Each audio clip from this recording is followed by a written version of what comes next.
भाजपा सांसद और अभिनेता रवि किशन शुक्ला ने अपने पहले फिल्म फेयर पुरस्कार पर कहा कि इसके लिए 33 साल तड़पे हैं। हमें लगता था कि ये पुरस्कार बिकता है, लेकिन ये सब भ्रांतियां झूठ साबित हुई। मुझे खुद पर विश्वास था, शिव पर विश्वास था। पार्टी ने मुझे हमेशा कहा कि काम भी करो, सेवा भी करो। सांसद जी, फिल्म फेयर अवार्ड पाने के बाद आज आपने गुरु गोरक्षनाथ बाबा का दर्शन किया, क्या कहेंगे इसको लेकर? कृपा है उनकी, 33 साल तड़पे हैं इसके लिए। कला की सारी विधाओं को जानते हुए हमको सम्मान नहीं मिला था। हमको लगा था ये बिकता है अवार्ड, या हम भोजपुरिया हूं, हिंदी भाषी हूं तो नहीं दे रहे हैं, या मैं उस परिवार से नहीं है, लेकिन वो सब भ्रांतियां झूठ साबित हुई। Times of India, film fair को धन्यवाद, ज्यूरी को धन्यवाद, किरण राव डायरेक्टर मैम को धन्यवाद, आमिर खान प्रोड्यूसर को धन्यवाद, देश की जनता को कि मुझे मेरा साथ नहीं छोड़ा।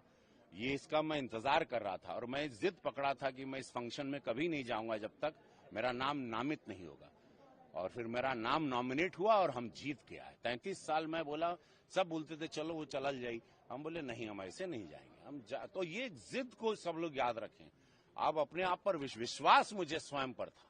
कोई गॉडफादर नहीं हमारा, कोई नहीं था हमको, कोई गुरु नहीं। तो ये स्वयं का विश्वास, शिव पर विश्वास और महादेव कृपा रहे, गुरु गोरक्षनाथ पूज्य महाराज जी सबने विश्वास रखा हम पर। महाराज जी हमको शूटिंग करने की ये दिए, पार्टी हमको दी, मोदी जी कभी रोके नहीं। पार्टी हमको हमेशा बोली काम भी करो, सेवा भी करो। घर हम अपने काम से चलाते हैं। यहाँ ये मेरा कला है, ये मूलतः मेरी पहचान है। और इसके बाद अच्छी फिल्म दी है लापता लेडी, जो ऑस्कर तक गई, उसके लिए हमको फिल्म फेयर अवार्ड मिला। मैं इसका श्रेय डायरेक्टर किरण राव को दूंगा, देश की जनता को दूंगा, ज्यूरी को, फिल्म फेयर को, टाइम्स ऑफ इंडिया को, और सबसे सर्वोपरि मेरे महादेव को, मेरी पत्नी को, मेरे परिवार, मेरे बच्चों को। मेरी पत्नी मेरा इंतजार करती रही, मैं काम करता रहा, मैं बाहर भटकता रहा, वो वेट करती रही, मेरे लिए रोज पूजा करती थी। आज मैं पत्नी प्रीति को भी दिल से धन्यवाद। आप कहते थे कि जिंदगी झंडवा, क्या लगता है अब जिंदगी बम बम बा। बिहार चुनाव को लेकर क्या कहेंगे? जीत रहे हैं 170 सीट, क्या बात कर रहे हैं।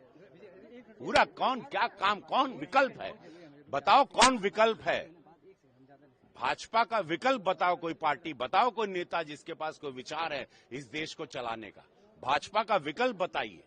क्या किसी के पास रोड मैप है बिहार में? बताइए, कोई पार्टी के पास रोड मैप है? क्या करेंगे बिहार को, या इस देश के में कोई अपोजिशन पार्टी के पास कोई विचारधारा है कि इतने बड़े देश को, 140 करोड़ को, मोदी जी के अलावा कोई रोड मैप बता दे? विकास धरातल पे 11 साल में उतरा है, ये देश बदला है, ये सत्य को कोई नकार नहीं सकता। एक भ्रष्टाचार का आरोप नहीं हमारे नेताओं पर, एक भ्रष्टाचार नहीं। जनता का पैसा सीधे जनता में, सुरक्षा व्यवस्था और भारत को ताकत, बल, सेना को बल, पाकिस्तान को पटकने की ताकत, विरोधियों को पटकने की ताकत। हर जगह से हम लोग, जीडीपी देखो, हर जगह देखो, आज भारत अपनी ऊंचाई पे जा रहा है। इतना बड़ा, इतनी बड़ी डेमोक्रेसी के साथ, ये बहुत बड़ी बात है भाई। लोग परिवार नहीं चला पाते हैं, पुनः देश चलाना, एगो दाग नहीं लेना, उसके लिए निस्वार्थ संत बनना पड़ता है। उसके लिए मोदी जी जैसी सोच लेके चलना पड़ता है, पूज्य योगी महाराज जी जैसी निस्वार्थ संत की सोच ले, तब जाके देश चलता, तब जाके प्रदेश चलता।